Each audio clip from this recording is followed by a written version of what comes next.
The claim that EMPD members involved in alleged criminality were able to stay in their posts because of alleged stagnation in IPID investigations is being put to the ultimate test.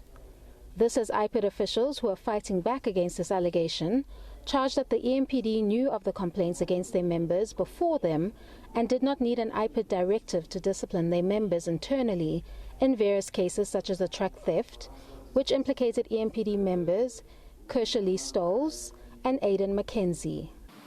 In your view, considering that by that time EMPD was armed with the complainant statement made to EMPD, less than 2 weeks later, EMPD had obtained the statements of the implicated officers and also regard being held to the content of their respective statements. Was that not sufficient for EMPD to trigger its own internal processes and start an disciplinary investigation, as you say at paragraph 85 at the bottom, that all these institutions do not require a directive from IPID to institute their own disciplinary investigations? Where the institution becomes aware of the relevant facts, they act on them through their own internal processes.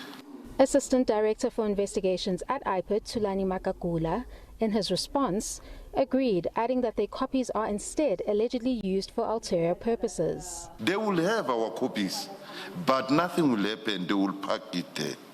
So they are depending on the outcome of IPID criminal investigation. So some of the copies that we give them,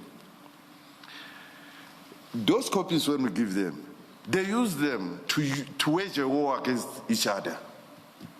Because when we give them copies, it is allegation against a certain member. So those copies, when it is kept there, they know, oh, when you have a case of assault or whatsoever.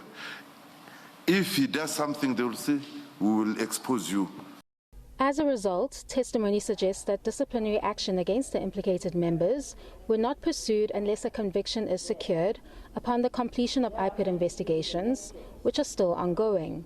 This pattern of trying to bind the internal processes with the external IPID investigation puzzled the Commission's bench.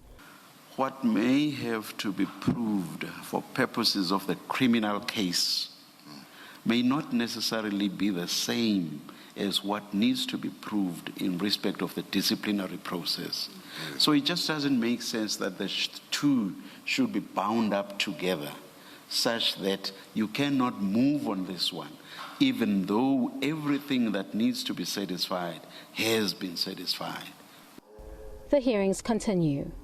Canny, Maphanga, SABC News, Pretoria.